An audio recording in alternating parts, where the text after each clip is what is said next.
என் தாயாகிய முத்தாரமையானவள் வேள்வியிலே பிறந்து ஆண்டவனிடத்தில் மருந்து எல்லாம் வாங்கி கொண்டு புறகாட்டிலே புறாதிகள் வைத்த கோட்டையில் தங்க கோட்டையில் வடக்கு முகமாக முத்தாரமையார் ரசிக்கின்றாள்.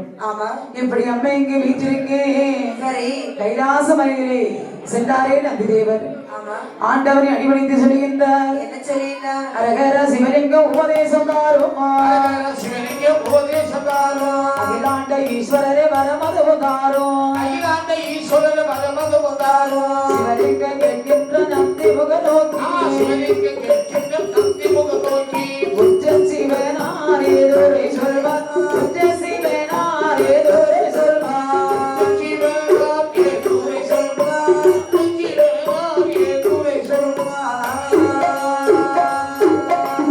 கைலாசம் சிவலிங்கம் ஆனேரி பெருமை காட்டிலே வாழ்கிறவர் கண்டறிய மாட்டார். கோவிலில் வைத்து பூஜையது செய்தார்.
பகவானே, முப்பராதி மக்களை பார்ப்பதற்கு நான் போக வேண்டும்.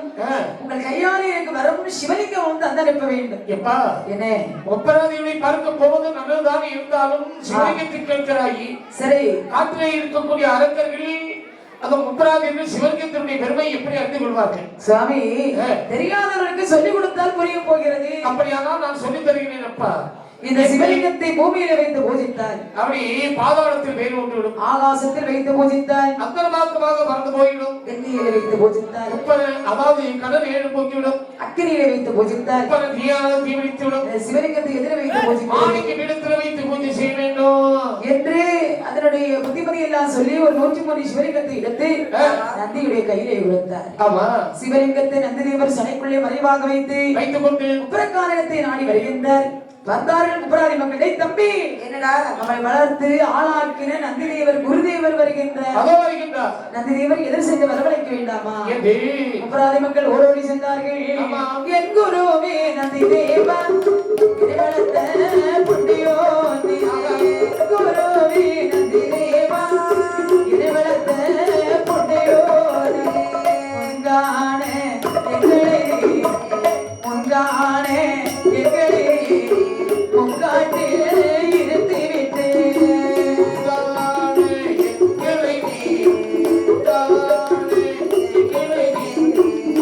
Happy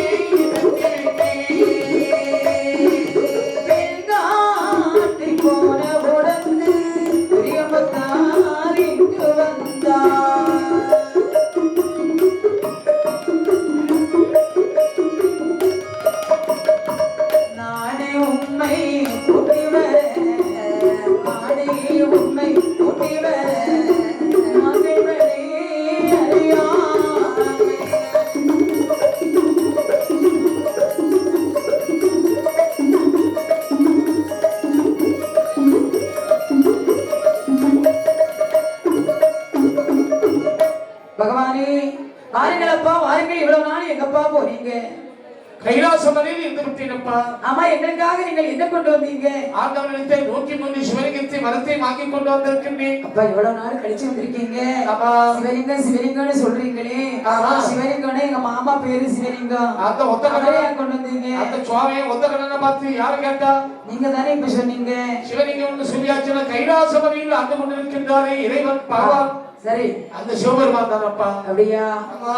இந்த சிவலிங்கத்திலே அப்படி என்ன பெருமை இருக்கிறது? அதாவது சிவலிங்கத்தின் பெருமை ஏராளம் இருக்கிறது, அதை சொல்லவே முடியாது. இருந்தாலும் எனக்கு தெரிந்தவற்றை சொல்கிறேன். இந்த சிவலிங்கத்தை வைத்து நீங்கள், அதாவது மாணிக்க பீடத்தில் வைத்து நீங்கள் பூஜை செய்தீர்களானால் நன்மை உண்டாகும்.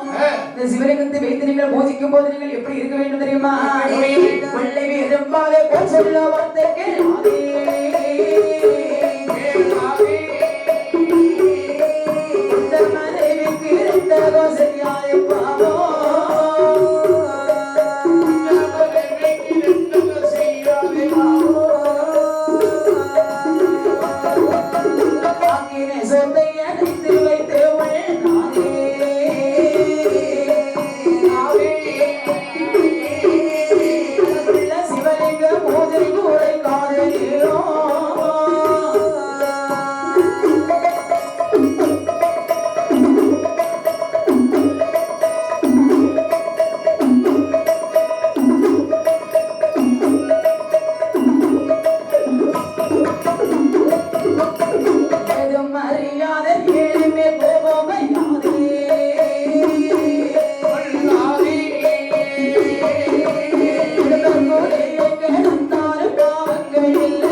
கொள்ளை அடிக்க கூடாது, கோல் வார்த்தை சொல்லக்கூடாது. சரி. கோட்டைக்குள்ள இருக்கக்கூடிய முத்தாரமையுடைய வார்த்தை நீங்கள் ஒருபோதும் தட்டக்கூடாது. சரி என்று அதனுடைய ஒழுக்கத்தை எல்லாம் சொல்லி கொடுத்து விட்டு ஒரு மாணிக்க பீடத்தில் வைத்து அப்படி உருவேற்றுகின்றார்.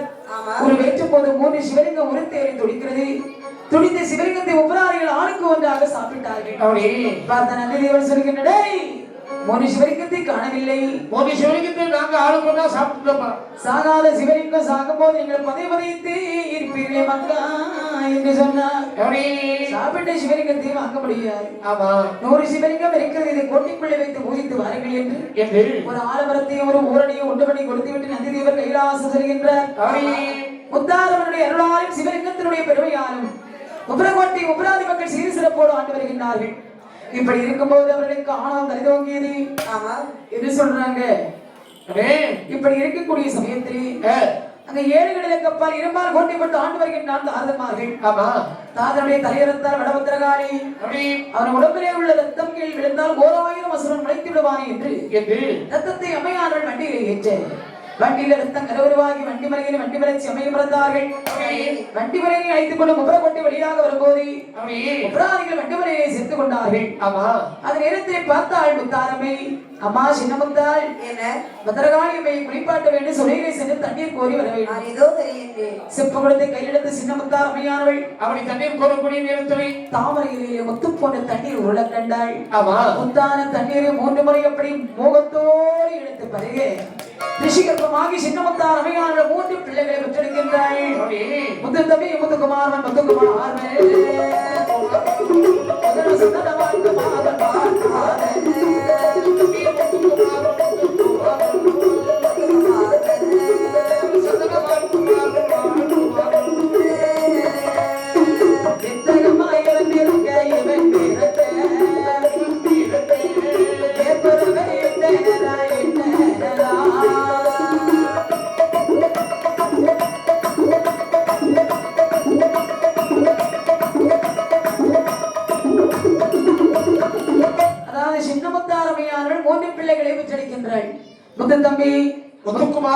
கணவன் சந்தனமார் கௌரவன் என்ற பெயரை சுட்டி பிள்ளைகளுடைய பலாபலனை பார்த்தார்கள். பார்க்கும்போது சோதரர் சொன்னார், ஐயா என்ன இந்த குழந்தையுடைய பலாபலனை பார்க்கக்கூடிய நேரத்தில் நட்டையில சுற்றுடுவான், நாட்டை விட்டு பறந்துடுவான். அரணொன்று சிவனென்றும் ஆயிரமே இருந்தாலும் அவருடைய வார்த்தையெல்லாம் கேட்க மாட்டான். இந்த குழந்தையுடைய பராபரனால 58 வருடம் முடியக்கூடிய தருவாயில் கூர்க்கிழவன் ஆண்டியானாலும் ஒருவர் வருவார். அதனால் இந்த கோட்டையை தீயாரி எரிய கிடவது எல்லாம் விதிபோல்தானே நடக்கும் என்று சொல்லி அந்த பிள்ளைகளை உபராதிகளோடு சேர்த்து கொண்டார்கள். உப்பரக்கோட்டையில் எத்தனை பேர்கள் இருக்கிறார்கள்? யார் யாரெல்லாம்? நீ நன்கோர்தான், ஆதித்தன், மண்டிமலையில், வைரவநாதன், முத்துத்தம்பி, முத்துக்குமாரன், முதல்வன், சந்திரமார் குமாரன். 8 பேர் 8 ஊருக்கு சமம்.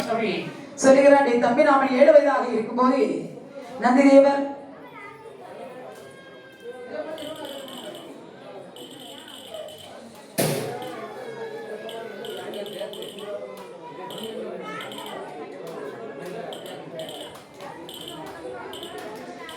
இப்படியாகவே அவர்களுக்கு அந்த முப்பராதி சொன்னான். 7 வயதாக இருக்கும்போது நந்திதேவர் நம்மை அழைத்து கைலாசம் சென்றார். அப்போது அங்கிருந்த தேவர்கள் எல்லாம் என்ன சொன்னார்கள்?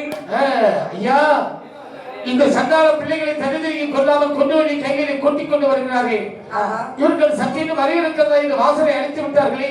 அப்படியானால் தேவாதி தேவர்கள் நேரத்துக்கு கொண்டு சொல்லிட்டு இருக்காங்க, விடமாட்டோம். அவர்களை பழிக்கு பழி எடுப்பதற்கு இதுதான் தக்க சமயம் என்று முப்பராதிகள் தெய்வலோகம் வழியளிக்கின்றார்கள். தேவர்களை தான் பிடித்து சிறையிலே வைத்திடுவான். இந்திரனை கொண்டு வந்து ரணவிலங்கில் போட்டிடுவான். சூரியனை கொண்டு வந்து விளக்காக எரிய செய்தான். கருணனை தான் கொண்டு வந்து மழையாக பொழிய செய்தான். அங்காரோ கொண்டல்லவோ அரசாட்சி செய்து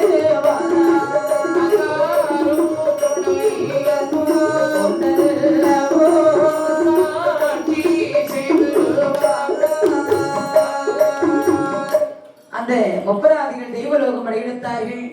அடே தேவர்களே, நாங்கள் தான் முப்பராதிகள். இந்த முதல் எங்கள் கோட்டையில வந்து எங்களுக்கு நீங்கள் அடிமையாக இருக்க வேண்டும். தம்பி அண்ணா, நம்ம போய் அடிமையா இருக்க வேண்டுமா? முடியாதுடா. முடியாதா? நான் போயிடுறேன். நீ வரல பரவாயில்ல, நமக்கு அடிமை முடியாது. நீ போன பிறகு எனக்கு என்னடா வேலை? அதானே, போகலாம். கள்ள சுமந்து தர வேண்டும், கருவாடு சுட்டு தர வேண்டும். அப்படி இந்திரனை கொண்டு வந்து ரணவிலங்கில் போட்டான். சூரிய பகவானை கொண்டு வந்து குத்துளக்காக அமைத்தான். வருணதேவனை கொண்டு வந்து மழையாக பொழிவு செய்தான். பகவானை கொண்டு வந்து காற்றாக வீச செய்தான். இப்படி கொடுமைக்கு மேல் கொடுமை செய்ய இவன் செய்யக்கூடிய கொடுமைதன பொறுக்க முடியாமல் தேவாதி தேவர்கள் எல்லாம் அன்றாட மணிகளுக்கு வந்து ஆண்டவனை வேண்டி முறையிட்டார்கள். அந்த பகவானே ஈஸ்வரனை தெண்டேனேட்டு ஏது சொல்வாதை மாறல்லா.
சண்டாள பாவியாகி உபராதி மக்களுக்கு சிவலிங்கத்தை கொடுத்த காரணத்தானே சிவலிங்கத்தானே செல்வம் எல்லாம் அதிகரித்து பிடித்து சிறையிலே வைக்கிறான், சித்திரவதை செய்கின்றான். மனுஷமந்து தலையில் உள்ள முடிகள் எல்லாம் போய்விட்டது. கள்ள சுமக்க செய்கிறான், மது கூட சுமக்க செய்கின்றான். கொத்து மாறியாக போடுகிறார். அது மட்டுமா சுவாமி, அவமானம் பாராமல் அரசாட்சி நடத்துகிறான்.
ஆமா, அதாவது மண் சுமந்து செய்கிறான். மண் சுமந்து தலையில் உள்ள வயர்கள் எல்லாம் பறிபோச்சு. அரகரா என்று சொல்லும் போது அடிக்கிறான். செல்விகளே, சிவசிவா என்று சொன்னால் செவனதிலே அடித்து விடுகின்றான். தேவர்கள் முறையிடும் போது பார்த்தார் பகவான், அப்பா தேவர்களே, முப்பராதிகள் உங்களுக்கு தான் ஜென்ம எதிராளி, அவன் என்னை மதிக்கிறானா இல்லையா என்பதை நான் பார்க்க வேண்டும். முப்பரோட்டி வழியாக எனக்கு நீங்கள் பூமாலை கட்டி வாருங்கள். அப்படி பகவான் சொல்லி தட்டாத தேவாதி தேவர்கள், ஈஸ்வரன் சொல்லி கேட்டந்த தெய்வார்கள், ஈஸ்வரன் சொல்லி கேட்டந்த தெய்வார்கள், தெற்கையிலே மறி விட்டு சிவாமன செண்பக போவினான், சிவாமன செண்பக போவினான், தவத்தவி தற்பங்களாகவே, தவத்தவி தற்பங்களாகவே, தவத்தவி தற்பங்களாகவே, தவத்தவி தற்பங்களாகவே, நெடுவெள்ளை சிகம் போடு வச்சையும், நெடுவெள்ளை சிகம் போடு வச்சையும், வீரமங்கலம் கோவிந்து கட்டினான், நாடுதன்னை மனம் செய்த கூடையில், நாடுதன்னை மனம் செய்த கூடையில், ஆளுகன்னை வளைத்ததன் மேல் வைத்தான், ஆளுகன்னை வளைத்ததன் மேல் வைத்தான்.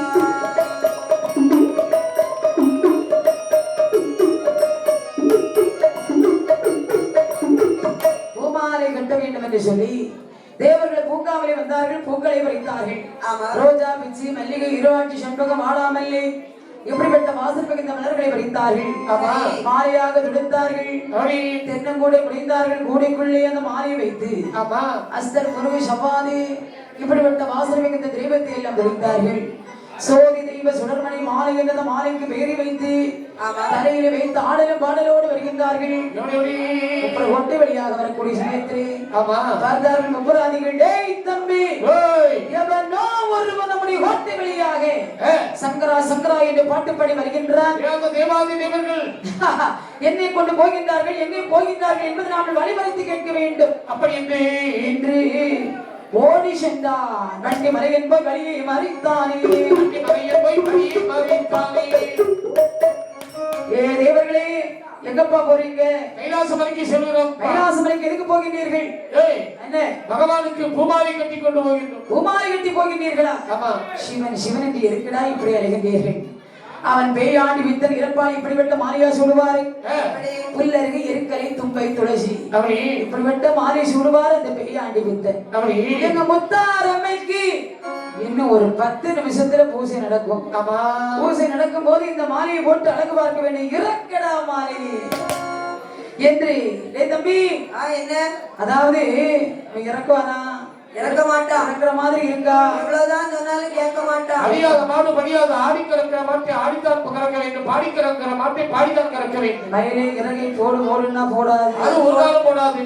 காலில வச்சு சமட்டி தான் ஒவ்வொரு இறகா நாம எடுக்கணும். அப்படி கருங்காலை உலகி எடுத்து தேவர்கள் தலையிலே ஓங்கி அடித்தான், கூடை கிழித்தான், மாலை வரித்தான். தேவர்களை ஓட ஓட அடிக்கின்றார்கள். அங்கே அடியும் மிதியும் பெற்ற தேவர்கள் ஆண்டவருக்கு கைலாச மலையிலே வந்து முறையிட்டார்கள். பகவான் இன்னும் ஒரு முறை முப்பது கொட்டி வழியாக பார்க்கொண்டு சுமந்து வாருங்கள் என்று சொன்னேன். உடனே தேவாதி தேவர்கள் வெள்ளி பார்க்கொழுந்து எடுத்துக்கொண்டு பார்க்கொழுத்தை சுமந்து முப்பது கோட்டை வழியாக வருகிறார்கள். மறுபடியும் பார்த்தார்கள், தேவர்கள் பார்க்கொழுத்தை அடித்து உடைத்தார்கள். தேவாதி தேவர்களை சின்னாபின்னா படுத்தினார்கள். அப்போது பார்த்தார் பகவான், முப்பராதனை கொல்ல வேண்டும், முப்பது கோட்டையை எரிக்க வேண்டும். முப்பராதனை கொண்டு முப்பது கோட்டை எரிக்க வேண்டுமானால் ஆனால் தேவர்களே நீங்கள் எல்லோரும் மேல்மலையிலே சென்று அமர்ந்திருங்கள். பாரதியிடத்திலே ஒரு வாயம் கேட்டார். போது ஆதிபுரா சக்தி சொன்னாள், முப்பராதிகளை அழித்து முப்பர கொண்டு எரிக்க வேண்டுமானால் திருப்பார் கடலிலே பள்ளி கொண்டிருக்கிறார் என்னுடைய அண்ணன். கண்ணன் வந்து இல்லாமல் எந்த காரியமும் கைகூடாது. அண்ணனை உடனே வரவழைக்க வேண்டும். அப்படி என்று சொல்லி அண்ணன் வர வேண்டுமானால் கண்ணனுக்கு உகந்த வாகனம் கிருட வாகனம். கருடனை எப்படி எங்கே எந்த குலத்தில் பிறவி செய்யலாம் என்று பகவான் கைலாசத்தில் இருக்க அந்த பூலோகத்தில் பாவலர்கள் புகழ்வடைந்து மாவுலகில் கிருத்தி வச்ச நல்ல சிவகாமுலைக்கு இரண்டு பெண்களில் பெண்ணமான மூத்தவள்தான் நாககன்னி, மூத்தவள்தான் நாககன்னி, இளையவள்தான் தெய்வகன்னி.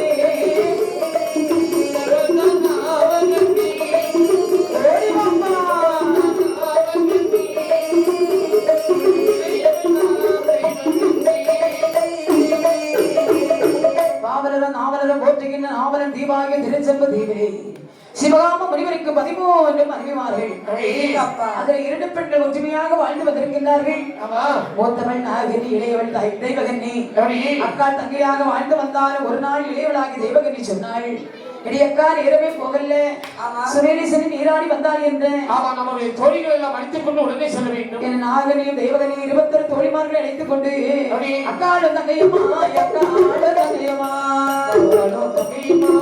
அதிக சுனை ஆடுவதற்கு, அதிக சுனை ஆடுவதற்கு, அக்காலும் தங்கையுமா, அக்காலும் தங்கையுமா, அக்காலும் தங்கையுமா, அதிக சுனை ஆடுவதற்கு, அதிக சுனை ஆடுவதற்கு. மிக்கான தோழியர்கள் விரைந்து சுனை ஆடுவாரா, பூந்தோட்ட ஒருவருமாய் பூந்துணையில் வந்தல்லவோ ஆகாயம் ஆடுகின்றே, ஆகாயம் ஆடுகின்றே, அந்தரத்தை வைத்திரனா, அந்தரத்தை வைத்திரனா.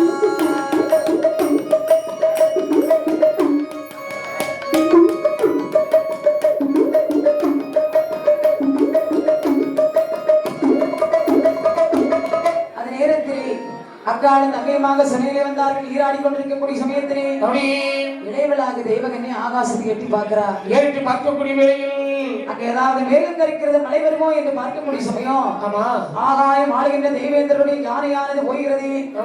கண்டால் இளையவள் ஓடோடி வருகின்றாள். அக்கா, இன்னைக்கு நான் ஒரு அதிசயம் கண்டுகொண்டேன். என்னுடைய விஷயம்? ஆகாசத்திலே ஒரு யானை போகிறது. சரி, அது என்ன நிறம் என்று கீழே தண்ணீர்ல நிலவை பார்த்து நீ சொல்லணும். அந்த யானை யானை பார்த்து சொல்றது அப்படிதானே? ஆமாடி. யானை கருப்படி. அது எப்படி சொல்ற? யானை கருப்பு. நான் சொல்றேன் இந்த யானை வெள்ளை நிறம். யானை கருப்பு. வெள்ளை வெள்ளை வெள்ளை வெள்ளட்டி. யானை கருப்பு.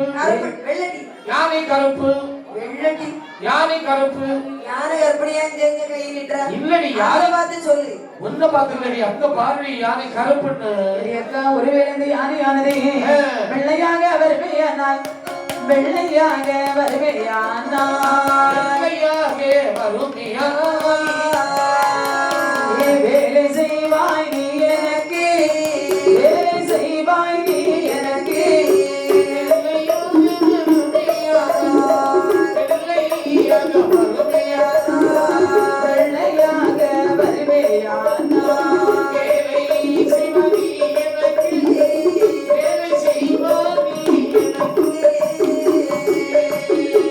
கருப்பாக வருமையானால்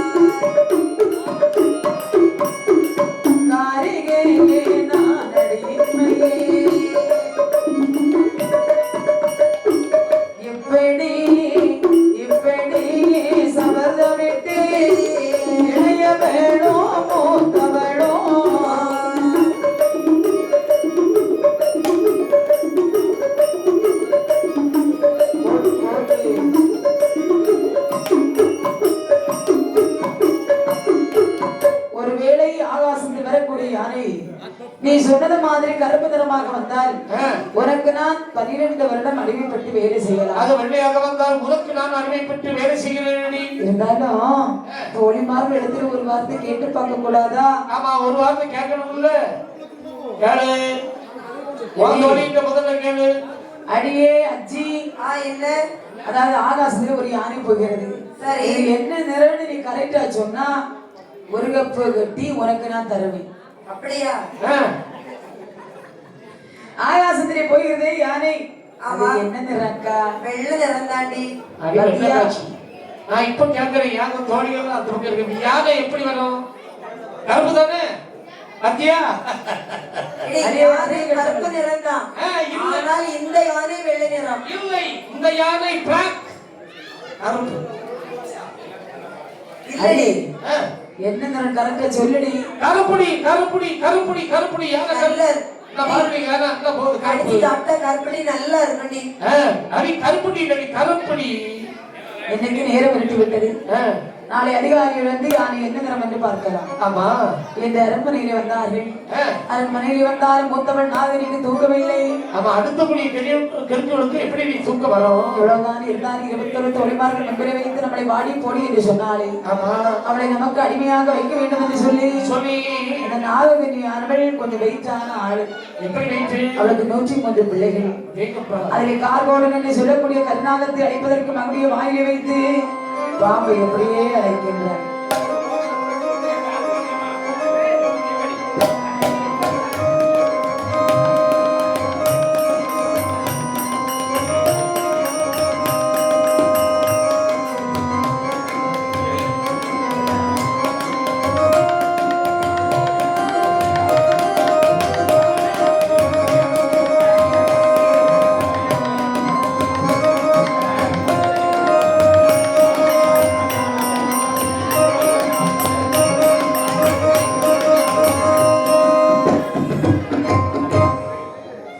மகனை கார்கோடா, உன்னை நான் இதற்காக வரவழைத்தேன் தெரியுமா?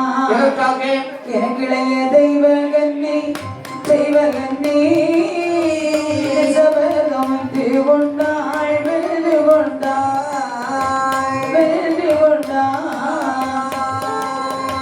எனக்கு இளைய தெய்வகன்னி தெய்வகன்னி சபதம் உணர்ந்து கொண்டாள்.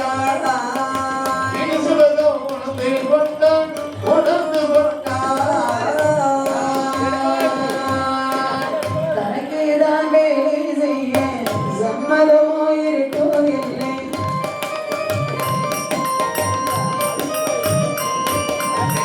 மடக்கொடி மாத்தல் முன்னே மரியாதை கெடுத்தவனே.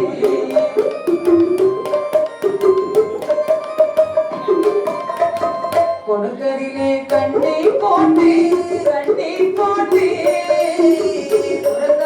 பொட்டிடுமே பொட்டிடுமே அவளை பொட்டிடுமே.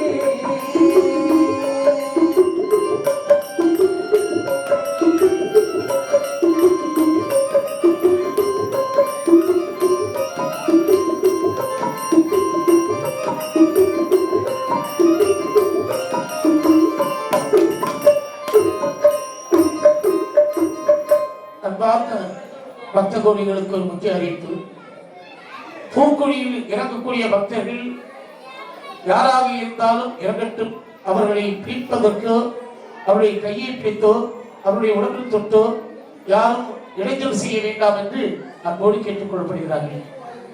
பூக்குழியில் யார் வேண்டுமானாலும் இறங்கலாம். அவர்கள் இறங்கக்கூடிய நேரத்தில் அவர்களை தடங்கல் செய்யக்கூடாது என்று அன்பாக கேட்டுக்கொள்கிறார்கள். இப்படியாகவே அதாவது நாககன்னியும் தேவகன்னியும் சபதமிட்டார்கள். கார்கோடனை வரவழைத்த மகனே கார்கோடா, நானும் உன்னுடைய சிற்றனையும் சிறையிலே நீராட சென்று ஆகாசத்திலே ஒரு யானை வந்தது. சரி, அவள் வெள்ளை என்றான், நான் கருப்பு என்று சொன்னேன். சரி, ஒருவேளை இந்த யானை வெள்ளை நிறமாக வந்தால் அவளுக்கு நான் 12 வருடம் அடிமைப்பட்டு வேலை செய்ய வேண்டும். அம்மா, அது வெள்ளையாகத்தான் வரும். ஐராவதம் என்று சொல்லக்கூடிய வெள்ளை யானை. அப்படி வெள்ளையாக வந்தால் கருப்பு நிறமாக்கி வர வேண்டும். கருப்பு நிறம் ஆக்கினால் தேவேந்திரன் என்னை சமத்தி விடுவாரம்மா. அப்படி நீ செய்யாவிட்டால் உனக்கு நான் சாபத்தை போட்டு விடுவேன். நீ எனக்கு சமத்தை போட்டு விடாதே. அதை கருப்பாக தானே மாற்ற வேண்டும். ஆமா. என்னுடைய படத்தை கொண்டு வந்து யாருடைய பின்புறத்தில் நிற்கும் போது அது கருப்பாக தெரியும். அப்போது அதை சபதத்தை நிறைவேற்றிக் கொள்ளும் என்று அந்த கார்கோடன் என்று சொல்லக்கூடிய கருநாகமானது யானையின் வால்புறத்தில் வந்து 5 தலை படத்தை எப்படி வைக்கின்றது. வால்புறத்தில் ஒரு சுட்டி கருப்பை காண்பித்தது. கண்ணான் நாகவேணி ஓடி வந்தாள். அதாவது அட்டி ஏன் தேவகண்ணே யானை நேற்றுக்கு என்ன தரன்னு சொன்னாடி. யானை நான் வெள்ளைன்னு சொன்னேன். தெய்வகண்ணி வெள்ளைன்னு சொன்னேன். இன்னைக்கு யானை என்ன தரன்னு சரியா பார்த்து சொல்லி கொஞ்சம் போல கருப்பு இருக்குது. இதை வைத்து தான் நேற்றுக்கு யானை கருப்பு கருப்பு என்று சொன்னேன். சபதமிட்ட பிரகாரம் நீ எனக்கு அடிமைப்பட்டு வேலை செய்ய வேண்டும் என்று கடகடவண்ணி இடத்தால் வீட்டிலே கொண்டு போட்டாள். மூத்தவள் நாகனிக்கு பயந்து இளையவளாகி தெய்வகண்ணி ஆனவள் என்ன என்ன வேலை செய்து வருகிறாள் பாருங்கள். என்ன வேலை செய்து வருகிறாள். வீட்டு முற்றத்து ஊற்றி கழுகு பார்த்த நீரெடுப்பாள். பால் காட்சி தனியே போர் கலைந்திடுவாள். உத்தம பொண்ணே கண்ணே உத்தம பொண்ணே கண்ணே அவர் உயர் கண்ணே உத்தம பொண்ணே அவர் உயர் கண்ணே நித்தியமும் ஒரு போட்டு நில்லமிட்டு முத்திடுவார். அத்தனையும் மரபோட்டு அரிசி கறி சமைத்திடுவார். நம்பி தெய்வகண்ணை நாட்டுக்கு நம்பி தெய்வகண்ணை அவர் மேலும் தெய்வகண்ணை அவர் மேலும் தெய்வகண்ணை ஏசிடுவான் என்று சொல்லி 21 கறி சமைப்பான். தனையும் அரிசி கறி அழகுடனே சமைத்திடுவான். தந்தனம் தானா கணனை தந்தனம் தானா காணி தந்தனம் தானா கணனை தந்தனம் தானா.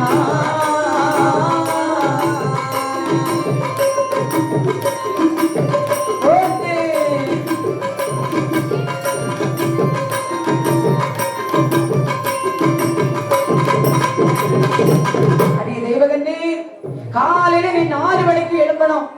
எழுப்பிய வீடு வாசலாம் தூக்கணும். ஆகட்டும். வீடு வாசல் தூக்கணுமா? கூட்டி பெருக்கணும். கூட்டி பெருக்கலாம். இப்படியாகவே 21 பசுமாடு நிற்கிறது. பால் தயிர் மோராக பிரிந்தெடுக்க வேண்டும். மூத்தவள் நாகனிக்கு பயந்து இளையவளாகி தெய்வகன்னியானவள் 20 பேர் வேலை தன்னை உறுதி செய்தாலோ 20 பேர் வேலை தன்னை உறுதி செய்தாலோ அருமை கேட வயதே வயதே அருமை கேட வயதே வயதே அடி ஒரு நாள் குறையாது வயது வயது அருமைக்கா வயது வயது அடி ஒரு நாள் குறையாது.